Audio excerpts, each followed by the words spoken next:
ठीक है, तो इन्वर्टर्स से शुरू करते हैं, जो आज क्लास में ब्रीफली डिस्कस कर चुके हैं कि इन्वर्टर्स जो है वो एक डीसी टू एसी कन्वर्टर है। डीसी टू एसी का क्या मतलब है? इनपुट है डीसी और आउटपुट है एसी। और एसी के अंदर कोई भी अगर एसी वेव फॉर्म है तो उस एसी वेव फॉर्म के अंदर, किसी भी एक एसी वेव फॉर्म के अंदर हमें क्या क्या दो चीज़ें मिल सकती हैं। एक है उस एसी वेव फॉर्म का वोल्टेज, और दूसरा है जिस पे करंट भी इनडायरेक्टली और डायरेक्टली डिपेंड करेगा। ठीक है, एक है वोल्टेज और दूसरा है फ्रीक्वेंसी।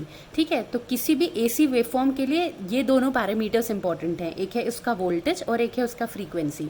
तो वेरिएबल एसी का क्या मतलब है कि आउटपुट का जो एसी आउटपुट जो है उसका वोल्टेज और फ्रीक्वेंसी हम कंट्रोल कर सकें। ठीक है, तो क्या हुआ कंक्लूड कि इन्वर्टर जो है वो एक डीसी टू वेरिएबल एसी या रेगुलेटेड एसी कन्वर्टर है। ठीक है, इसके अलावा हम ये बात कर चुके हैं कि लाइन कम्यूटेशन, अलग अलग टाइप के कम्यूटेशन हम पिछली क्लासेस में पढ़ चुके हैं, जिनमें से एक टाइप का कम्यूटेशन हमने जाना था लाइन कम्यूटेशन। लाइन कम्यूटेशन की बात हमने कहाँ की थी? ऐसा कोई भी कम्यूटेशन या ऐसा कोई भी commutation, generally line commutation use होता है एसी सप्लाई में। ठीक है, एसी सप्लाई में लाइन कम्यूटेशन, इसका क्या मतलब है कि जब भी इनपुट हाफ साइकिल, ठीक है, ये है वी एस, ये है इनपुट, जब भी एसी इनपुट है जिसको हम मान लेते हैं वी एस सप्लाई इनपुट। ठीक है, एक पॉजिटिव हाफ साइकिल के बाद नेगेटिव हाफ साइकिल आने से पहले अपने आप वो एक ज़ीरो क्रॉसओवर पॉइंट्स को क्रॉस करता है। ठीक है, यानी इनपुट सप्लाई अपने आप ज़ीरो हो रही है। तो ये इनपुट सप्लाई, ये है इनपुट, एसी इनपुट सप्लाई, ये जिस भी स्विच से कनेक्टेड है, ठीक है, जैसे ही वो ज़ीरो क्रॉसओवर वाला पॉइंट आएगा, ये स्विच को अपने आप वो ज़ीरो इनपुट वोल्टेज देगी। ठीक है, तो यानी इस स्विच को कंडक्ट करने के लिए कोई भी इनपुट नहीं मिल रहा होगा। तो इसलिए जनरली हम ये कंक्लूड करते हैं, ये हम कम्यूटेशन में पहले भी जान चुके हैं, पहले हमने पढ़ा है इसे, कि लाइन कम्यूटेशन जनरली ऐसे सर्किट्स या ऐसे कंपोनेंट, ऐसी जगहों पे यूज़ होता है जहाँ पे भी एसी इनपुट सप्लाई हो। ठीक है, लेकिन जो डीसी है, ये इन्वर्टर्स हैं, इन्वर्टर्स देखिए मैंने इसलिए लिख भी दिया यहाँ पे, इन्वर्टर्स और चॉपर्स, ये दोनों जनरली वो सर्किट्स हैं जिनमें फोर्स कम्यूटेशन यूज़ होता है। क्यों? क्योंकि इन्वर्टर और चॉपर, इन दोनों का ही इनपुट डीसी होता है। तो जब भी इनपुट डीसी है तो वहाँ पे इस तरीके का कोई नेचुरल कम्यूटेशन तो हो नहीं पाएगा। ठीक है, लाइन कम्यूटेशन को ही नेचुरल कम्यूटेशन भी कहते हैं, क्योंकि नेचुरली वो अपने आप ज़ीरो हो रहा है। तो यहाँ पे कोई नेचुरल कम्यूटेशन तो हो नहीं पाएगा, इसलिए यहाँ पे हमें फोर्स कम्यूटेशन करना पड़ता है। या फिर इन्वर्टर जो सर्किट बनता है, हम उसके अंदर ऐसे सेमी, पूरी थायरिस्टर फैमिली में हम ऐसे सेमी कंडक्टर डिवाइसेस लगाएं जो अपने आप ही, जो सेल्फ कम्यूटेटिंग हो। जैसे कि हमने जीटीओ की बात की थी, जीटीओ के बारे में हम लोग जानते हैं कि ये जो जीटीओ का गेट होता है, ये है जीटीओ सर्किट, ये जीटीओ का स्विच है मान लेते हैं। ठीक है, तो ये जो जीटीओ का गेट होता है, इस पे हम एक नेगेटिव इनपुट पल्स देते हैं। नेगेटिव इनपुट यानी पॉजिटिव मतलब अंदर की तरफ, नेगेटिव मतलब बाहर की तरफ वाली एक नेगेटिव इनपुट पल्स देते हैं, जिससे क्या होता है, इसके गेट पे जितने भी चार्ज कैरियर्स होते हैं वो सब स्वीप आउट होते हैं। और यही हमारा काम होता है कि जब भी हमें किसी स्विच का कंडक्शन बंद करना है तो हम उसके गेट पे, मतलब हम जीटीओ के केस में उसके गेट पे नेगेटिव कोई भी गेट इनपुट दे दें, करंट इनपुट दे दें, जिससे कि जितने भी बेस के कैरियर्स हैं जो कि मदद कर रहे थे कंडक्शन में, वो सभी कंडक्टर्स, जो भी चार्ज कैरियर थे जो कंडक्शन में मदद कर रहे थे, वो चार्ज कैरियर जैसे जैसे क्लीन होते जाएंगे वैसे वैसे चार्जेस कम मिलेंगे उसे कंडक्ट करने के लिए, और वैसे वैसे ही। और एक समय जब ऐसा आएगा जब ये पूरी तरीके से गेट क्लीन हो जाएगा या सभी चार्जेस स्वीप आउट हो जाएंगे, तो ये पूरी तरीके से कम्यूटेट हो जाएगा, यानी बंद हो जाएगा। ठीक है, तो जीटीओ टाइप के जो भी डिवाइसेस होते हैं उसमें कम्यूटेशन सर्किट, अलग से कम्यूटेशन सर्किट या टर्न ऑफ सर्किट की ज़रूरत नहीं पड़ती है। ठीक है, जीटीओ के अलावा और कौन कौन से हैं? आईजीबीटी हो गया और अदर ट्रांजिस्टर्स। इन दोनों के केसेस में जनरली ट्रांजिस्टर्स में क्या होगा, जैसा इसमें गेट को लेकर होगा वैसे ही ट्रांजिस्टर्स में जो बेस होता है, हम बेस को ऐसा रेगुलेट कर सकते हैं कि बेस की मदद से हम जो भी बीच में जो पीएन में जो बेस वाली लेयर है उससे चार्जेस को स्वीप आउट कर दें, और वो वाला जो भी सेमीकंडक्टर डिवाइस है वो टर्न ऑफ हो जाएगा। ठीक है, तो इसलिए हमने ये बात की कि इन्वर्टर्स और चॉपर्स में फोर्स कम्यूटेशन लगता है, तो इसलिए हम इसमें सेल्फ कम्यूटेटिंग डिवाइसेस यूज़ करते हैं, जिसका एक नाम है जीटीओ, आईजीबीटी और कुछ और अदर से ट्रांजिस्टर्स। ठीक है, तो जीटीओ में आपको पता है कि गेट में नेगेटिव करंट देते हैं, और बाकी को जो और भी कुछ ट्रांजिस्टर्स हैं उसमें हम बेस करंट को किसी तरीके से ज़ीरो करके ये टर्न ऑफ कर सकते हैं, जिससे हमें कम्यूटेशन सर्किट की ज़रूरत नहीं पड़ेगी। ठीक है, ये थोड़ा बहुत हम इन्वर्टर्स का बेसिक जान लिया हमने। ठीक है, अब इन्वर्टर्स का बेसिक ब्रॉड क्लासिफिकेशन दो पार्ट्स में किया है, एक है VSI वोल्टेज सोर्स इन्वर्टर, एक है CSI करंट सोर्स इन्वर्टर, जो अभी हम नेक्स्ट VSI CSI का प्रॉपर डिफरेंस जानेंगे अभी कि VSI और CSI में दोनों में क्या डिफरेंस है। इसके बाद जो VSI है वो फर्दर 3 पार्ट्स में डिवाइड हुआ है, single phase half wave, single phase full wave और 3 फेज। इसके अलावा CSI का ऐसा कोई फर्दर क्लासिफिकेशन नहीं पढ़ना है अभी, ठीक है। हाँ, वोल्टेज सोर्स इन्वर्टर, ठीक है, वोल्टेज सोर्स इन्वर्टर के बारे में आप जान लेते हैं। VSI और CSI के डिफरेंस के बेसिस पे वोल्टेज सोर्स इन्वर्टर जानिए क्या है। देखिए, वोल्टेज सोर्स इन्वर्टर जैसे कि सुन के समझ में आ रहा है कि इनका इनपुट वोल्टेज सोर्स होगा, ठीक है। तो कोई भी वोल्टेज सोर्स जिसका इनपुट हम स्टिफ रख सकें, या जो भी वोल्टेज इनपुट है उसे हम स्टिफ रख सकें, ऐसे तरीके के सोर्सेज जो हैं इन्हें हम वोल्टेज सोर्स इनपुट कहते हैं। और अगर हम इनपुट साइड का वोल्टेज कांस्टेंट या स्टिफ या हाँ बेसिकली कांस्टेंट अगर रखना चाहते हैं तो हम उसके लिए क्या कर सकते हैं, एक बहुत लार्ज वैल्यू का एक, या मैंने यहाँ बाई पार्ट्स करके दिखाया है ना, बाई पार्ट्स करके इसलिए दिखाया क्योंकि अभी सिंगल फेज हाफ वेव का जब सर्किट पढ़ेंगे तो उसमें ऐसे ही 2 पार्ट्स में इनपुट वोल्टेज देखेंगे, जैसे कि ये Vs है तो ये Vs/2 और ये भी Vs/2 होगा, ठीक है। लेकिन अब वैसे याद रखिए कि कोई भी वोल्टेज सोर्स जिसके पैरेलल में एक बहुत बड़ी वैल्यू का कैपेसिटर, क्योंकि आपको पता है कैपेसिटर का क्या प्रॉपर्टी होता है कि वो बहुत ज़्यादा ऊपर वाली प्लेट पे पॉजिटिव और नीचे वाली प्लेट पे नेगेटिव बहुत ज़्यादा चार्ज को स्टोर कर सकता है, और यही पॉजिटिव और नेगेटिव मिलके यानी बहुत ज़्यादा पोटेंशियल को स्टोर कर सकता है, या बहुत ज़्यादा पोटेंशियल इसके अक्रॉस हमें मिल सकता है। तो जब भी हमें कांस्टेंट वोल्टेज सोर्स चाहिए तो हमेशा ही हम उसके पैरेलल में एक बहुत बड़ी वैल्यू का कैपेसिटर लगा देते हैं। ये कैपेसिटर इस वोल्टेज सोर्स को मदद करता है कांस्टेंट बनाए रखने में, ठीक है। तो ये हो गया voltage source inverter. Whereas अगर हमें करंट सोर्स इन्वर्टर चाहिए तो इतना तो सुन के समझ में आ ही रहा है कि वोल्टेज सोर्स इन्वर्टर में इनपुट वोल्टेज स्टिफ रहेगा या कांस्टेंट रहेगा, और करंट सोर्स इन्वर्टर के अंदर इनपुट करंट कांस्टेंट रहेगी।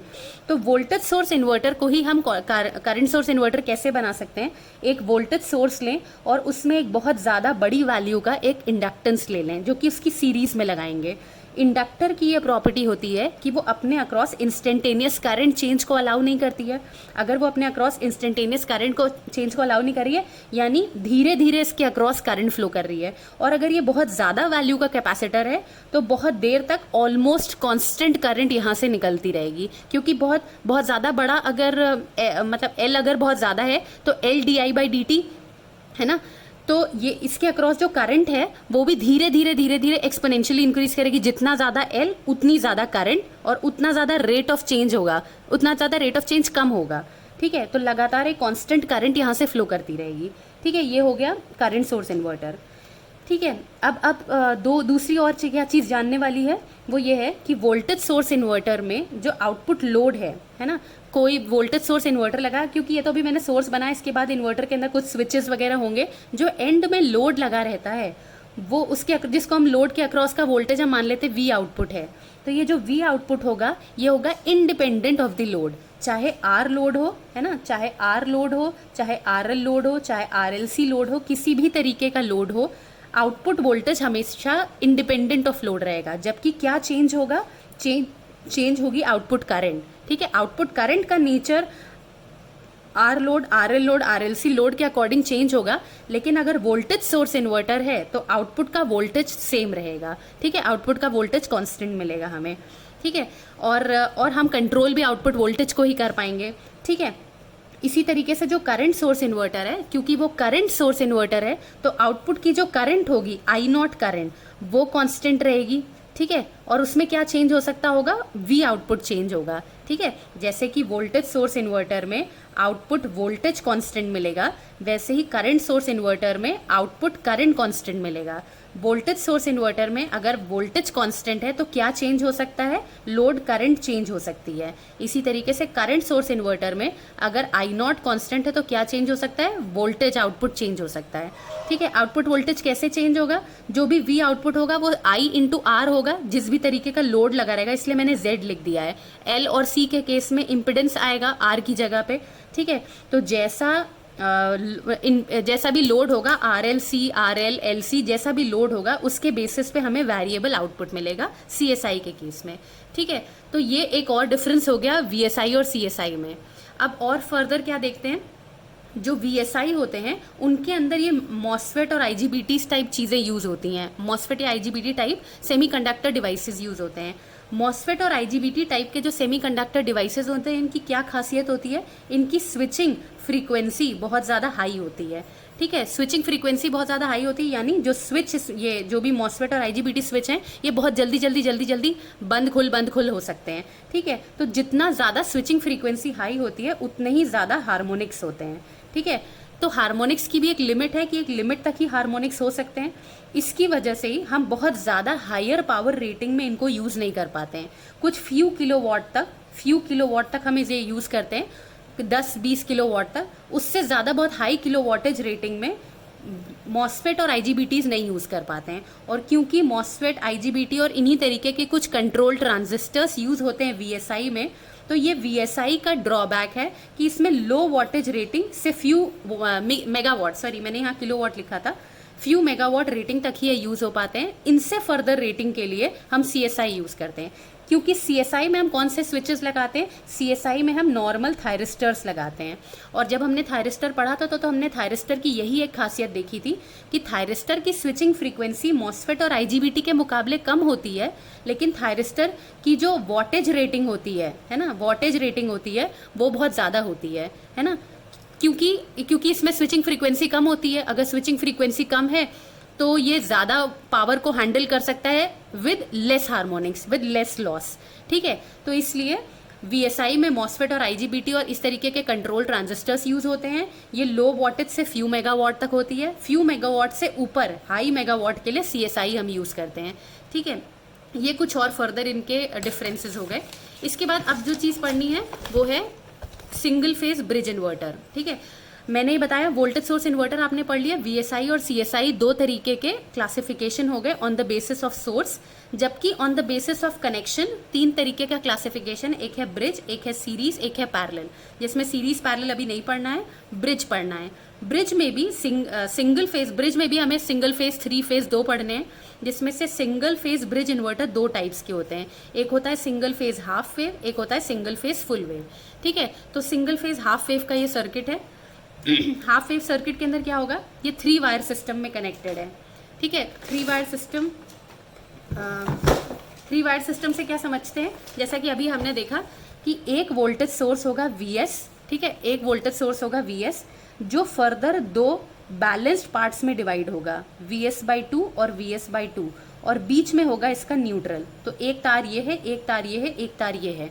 ठीक है, तो 3 वायर सिस्टम, यही इसका ड्रॉबैक भी होता है, क्योंकि जो फुल वेव है ये हाफ वेव है ना। हाफ वेव के अंदर 3 वायर सिस्टम यूज होता है, यानी यही जो सोर्स वोल्टेज है जो कोई DC जनरेटर जनरेट कर रहा होगा वो 2 बैलेंस पार्ट्स में डिवाइड होता है। ठीक है, जबकि जो फुल वेव है उसके अंदर यही एक वोल्टेज सोर्स यूज होता है, सिंपल VS। ऐसा कोई बाई पार्ट नहीं करते हम उसमें। ठीक है, तो इसी की वजह से ये एक हाफ वेव का ड्रॉबैक भी है कि हम इसमें 3 वायर सिस्टम यूज करते हैं, और इसी ड्रॉबैक को हटाने के लिए हमने फुल वेव यूज किया, और फुल वेव ही प्रैक्टिकली यूज भी होता है।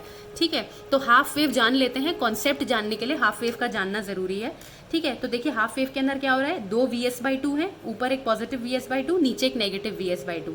2 ट्रांजिस्टर्स हैं, जब सिर्फ R लोड लगा है। ठीक है, अब तक फ्री व्हीलिंग डायोड की वजह से आपको पता चल चुका होगा कि कहीं पे भी अगर डायोड लगा हुआ है तो जनरली वो उसी केस में यूज होता है जब भी कहीं इंडक्टिव लोड आए। अगर इंडक्टिव लोड नहीं है, क्योंकि इंडक्टर को ही एक डायोड की ज़रूरत होती है सेकेंड हाफ में अपनी एनर्जी को डी एनर्जाइज करने में। ठीक है, तो अगर L लोड नहीं है तो ये डायोड्स पिक्चर में नहीं आएंगे, तो सिर्फ इतना सर्किट बनेगा अगर R लोड है तो। ठीक है, तो अभी हम बहरहाल R लोड को लेकर ही चलते हैं। अगर R लोड लगा है यहाँ पे, तो जब हम T1 वाला थायरिस्टर ऑन करेंगे, कहाँ पे ऑन कर रहे हैं, देखिए ये दिख रहा है कि हम T1 थायरिस्टर ऑन कर रहे हैं। ये है IG1 वाली पल्स जो कि हम T1 के गेट पे दे रहे हैं। तो जब भी T1 वाला थायरिस्टर ऑन कर रहे हैं, कहाँ से कहाँ तक, 0 से लेकर T1 तक। अगर हम ये पूरे वाले T1 नहीं, हम इसको T/2 लिख लेते हैं।